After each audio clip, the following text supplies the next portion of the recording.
Hello everyone, and thank you for coming to another video.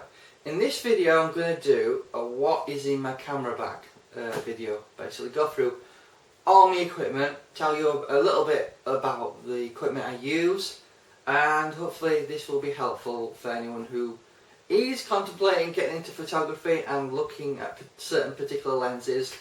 And let's get to it. So obviously I have a standard camera bag here. This one's called a Pullman. It's just a standard cheap bag you pick up for about 30 quid. Here we have a large DSLR bag. I highly recommend these because they're well built. Basically you'll get virtually all your lenses in one bag. It'll be a bit of a tight squeeze if you've got lots of lenses, but this is the bag you need. Retailing for around £60 to £80. Anyway, I wanted to go through what lenses I've got, so without further ado, let's move this out of the way and put it here. It's quite heavy. So, what shall we start off with? Right, this lens is the 10 to 18mm lens. It's really good. It's 4.5 to 5.6. It's quite a handy little lens, and if you're interested in doing any sort of interior photography, you know, if you're in the business of selling houses, this is the lens you want, because the maximum aperture is quite small, but you don't need a 2.8 lens for interiors. It's also good for outside, but generally speaking you're going to be using this lens at f8, so you're going to want a tripod, and basically you will get anything in the shot you want. Basically this will get a full room in your shot easily, but generally you'll pick this lens up for around £250. You'll have to basically buy a lens hood separately, which is a bit annoying that Canon don't include it, considering the likes of Tamron and Sigma do include one. Basically your filter thread is 67mm, and this is in the FS lens, so but it has IS, so that is a good lens if you want to do landscapes or interiors. So that starts our roundup from 10 to 18mm. Full frame wise, it's starting out at around 28mm, something like that. Don't quote me on that. But basically it's 10 to 18mm. So that's our wide angle lens that we use.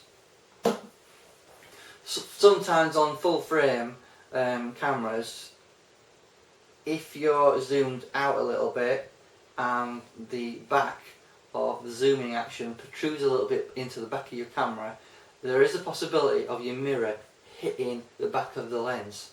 So that's why they suggest don't use crop sensor lenses with full frame. But it's not to say you can't use them if you're careful. Right, here's one of my favourite lenses. This is the Sigma 17 to 50mm lens. I got this for around £300. Basically it's a crop sensor camera lens, what they call a C lens. Basically it'll fit on your crop sensor APS-C cameras, but it will fit on full frame cameras as well. You just got to be mindful that the mirror doesn't hit the back end of your camera lens, but generally speaking the only disadvantage is you'll see a black ring around where the actual lens isn't covering. But if you're willing to crop, there's no reason why you can't use that on full frame. So it's got no manual override focus. Basically what that means is when the lens is in autofocus, you can't rack the focus ring because you could damage the motor. It has optical stabilisation. It does have obviously your standard manual and autofocus switch there, so it's not a big problem for me just to put it into manual, and it's a 2.8 aperture, so that's a really good lens, and something I use if I'm going out in low light situations. So that's a 17 to 50mm APS-C lens.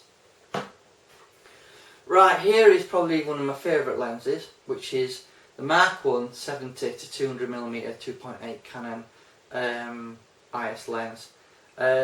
Basically it's got 3 stops of stabilisation rather than 4 compared to the version 2. Basically it's got minimum focus of 1.4 meters to 2.5 to infinity. You've got autofocus and manual override, so when it's in autofocus I can still adjust the focus without damaging anything. It has image stabiliser on and off obviously, and it has stabiliser mode 1 and 2.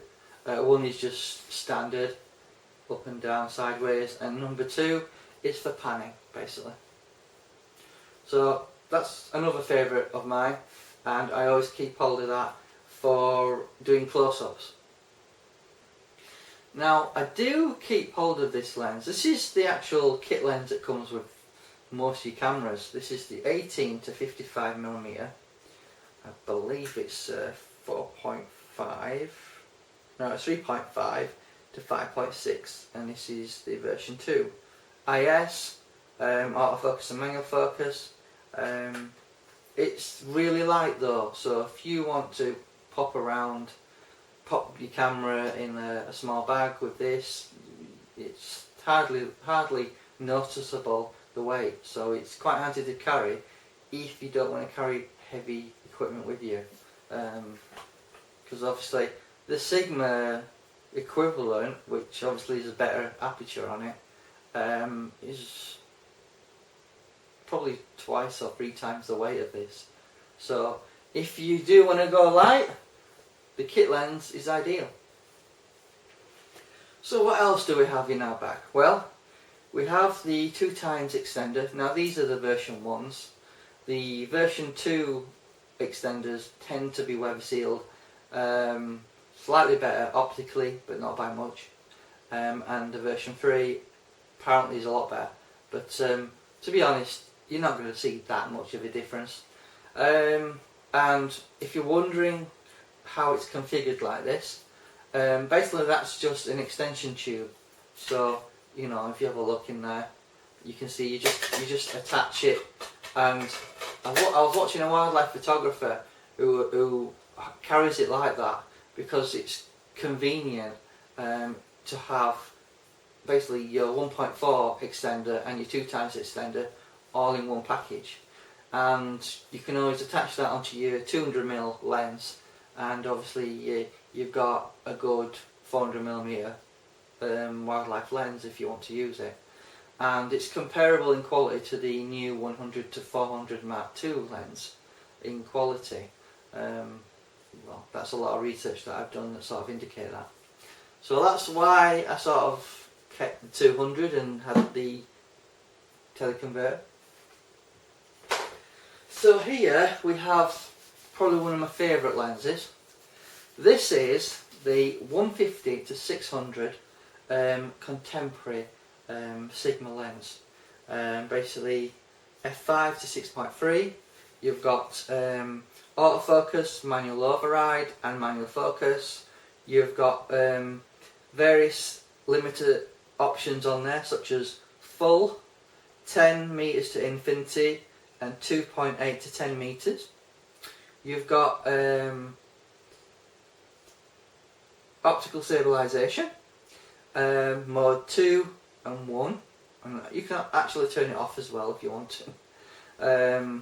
Obviously mode 2 would be panning, mode 1 is normal. And interesting to this lens is the custom C2 and C1 modes.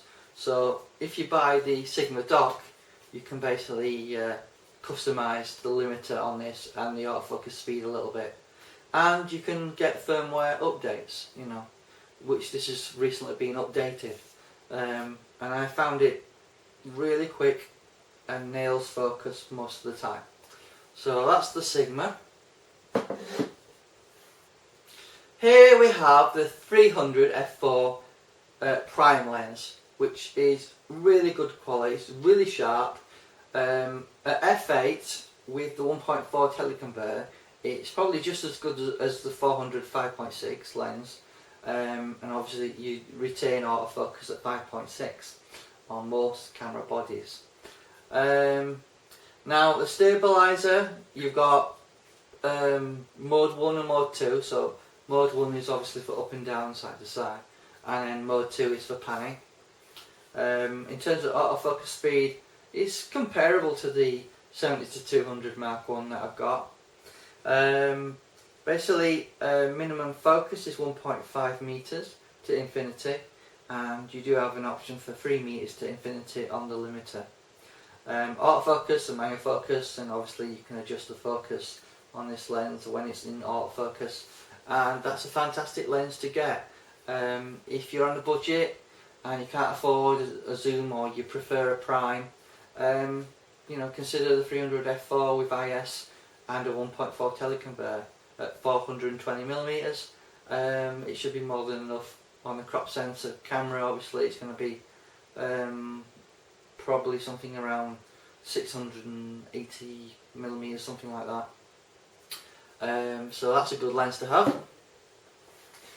So let's talk about cameras, what I have here.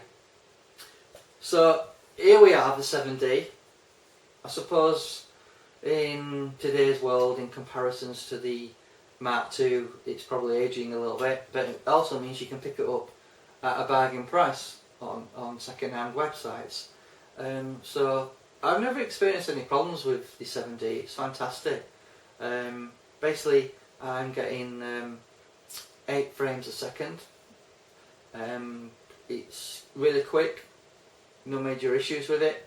I like the ability to do video as well. Obviously it's only going to be HD, but it's good enough. So let's have a look what my other backup camera I've got here is.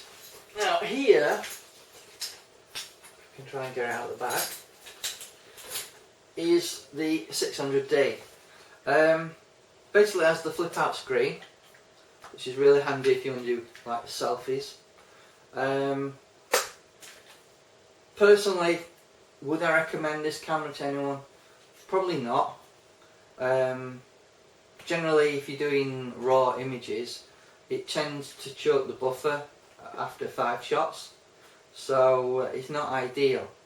If you're just going to do weddings, I think it's good enough for that. You know, if you want to use some of these wide angle lenses. But generally you might want to stick to full frame if you're doing weddings. But as a backup camera, it's probably not bad because it's really light, really small. You can take the battery grip off, obviously.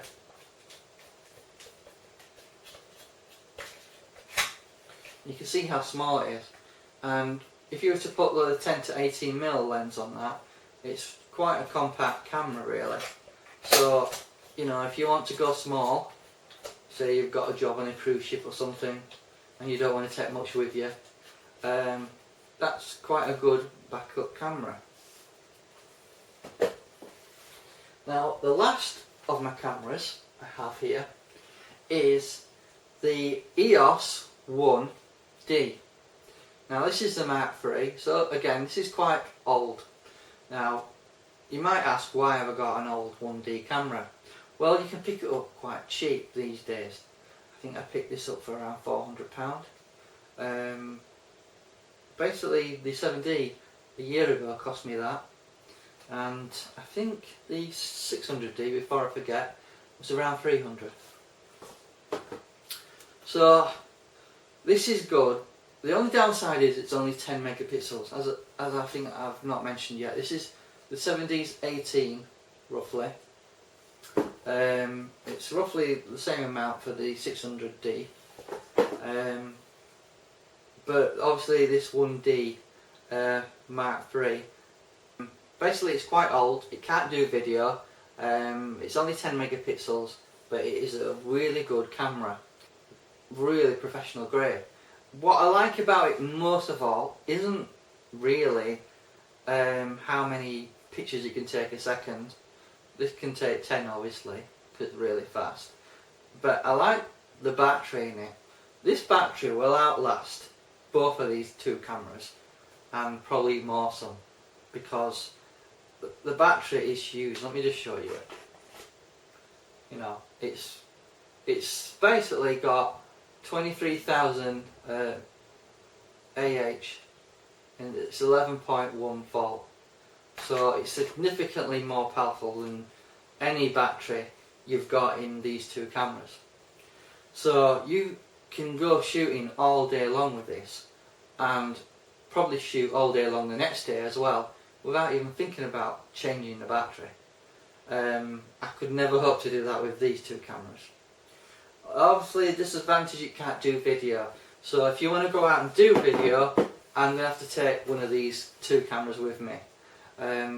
Generally, I pair the 7D with the 1D Mark III with two lenses, and I can shoot all day long with that gear.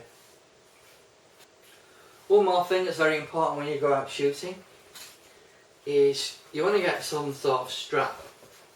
Now, I found a strap like this where you can attach two cameras to both of these tripod mount things, which basically just screws in to the tripod mount, and you can have that on your shoulders all day long with two heavy cameras, and I really like that. There are other carrying straps, cases out there you can buy. The 150 to 600 Sigma lens, if I go and do wildlife and sports, this is the lens I'm going to want to take with me, because it gives me 600mm and I get quite good quality with it, and it's not heavy too much. This is the contemporary version, not the sport version. The sport version is 3.2 kilograms. This is around 2.1 kilograms. It's about the same weight as the Tamron, the 150 to 600. But if you want to go out and do wildlife and you've got good light, use that lens. However, if it's getting a bit dark and you want to get some close-up pictures, but you're too far to use the 2.8 70-200, possibly consider the 300 f4 lens. You can have the teleconverter on, make it 5.6, take it off, make it f4, so you'll get really sharp images with that. To be honest, without the teleconverter on there, the results on this will be probably as good as a 500 f4 lens. It's just a matter of getting closer to your wildlife. But sometimes wildlife comes too close, and big Sigma lenses like this have a minimum focus of 2.8 meters. So this lens can focus up to 1.5 meters. So this sometimes can be better if something comes close. That's why I have two cameras on me most of the time. So if the Sigma, I'm too close for that, I can always switch to the 300 f4 or the 70-200 2.8 lens. So let's talk about the 70-200. Generally, when it's really starting to get dark, or it's sunset or sunrise, this is when you want to be using this lens, because you've got that 2.8 aperture, means it lets a lot of light in, really handy, ideal for sports. You can stick the 2 times teleconverter on if you want to, so you'll get 5.6, or f4 if you use the 1.4 teleconverter on there, making this near enough 300mm without a crop factor. I think it's 280mm with the 1.4 or 400 with the 2x.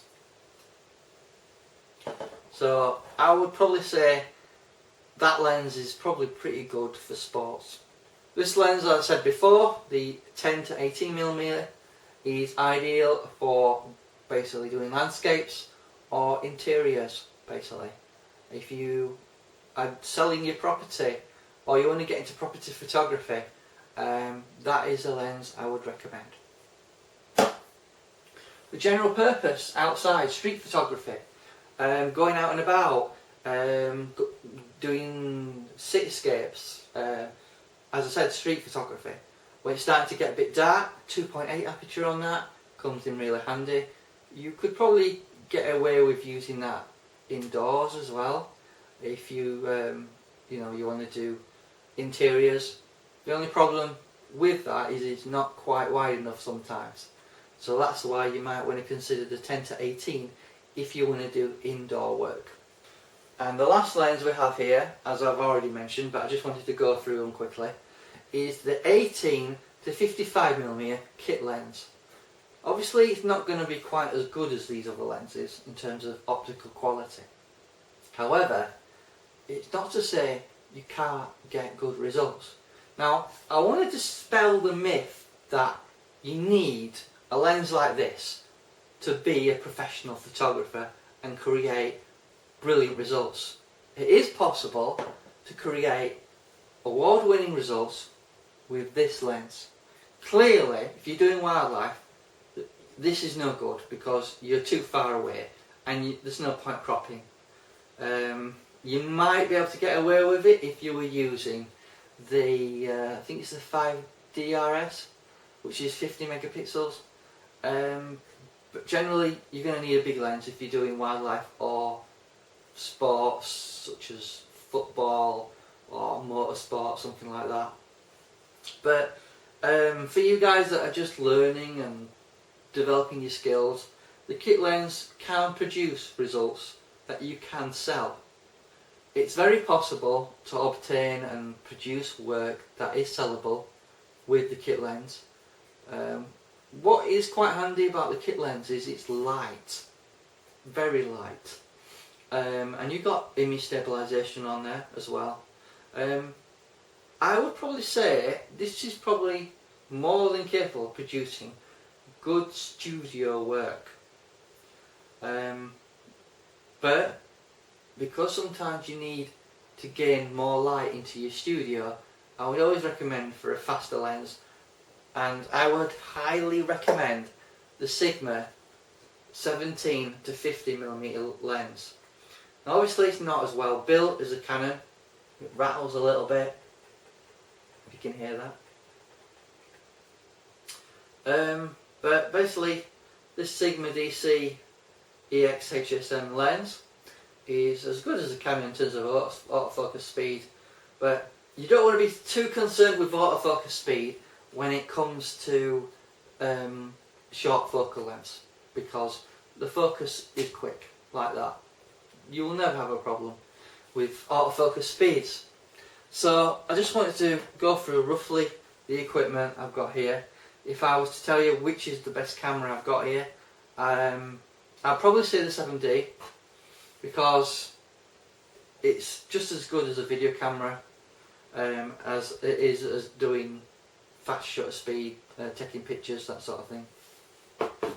600D is your budget camera basically, and it's quite cheap, it feels cheap, but because of the articulating screen it's pretty handy at doing selfies. So if you want to do some selfies with a wide angle lens.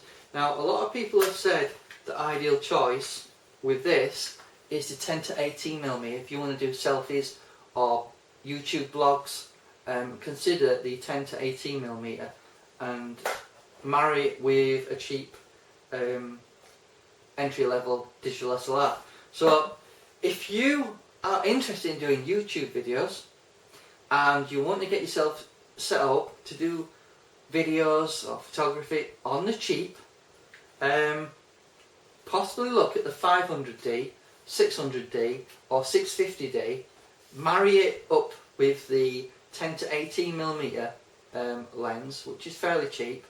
You could probably get both of those for about £500, and that's a cheap setup really to do YouTube blogging. Just thought I'd throw that out there so you guys might be interested in that. If you are like me and you want to do sports photography, I think ideally there's only two options at the moment, well three options, if you include the 100-400 Mark II Canon lens. But be mindful that some of the budget cameras won't be able to power the autofocus as quickly as the more expensive 1D models, such as the 1DX and the 5D Mark III. But generally speaking, if you want to do sports or wildlife, you're going to need 5 to 600 millimeters. Another lens I don't have here, but I would certainly suggest it and recommend it, is the Canon 500 f4 lens. Unfortunately, it's a lot of money. You can pick it up probably second hand between £2,000 and £3,000. New, it's around £6,000, and I think it's even more than that for the Mark II. Anyway, I hope this video has been informative about these lenses and the cameras I've got here, and thank you for watching.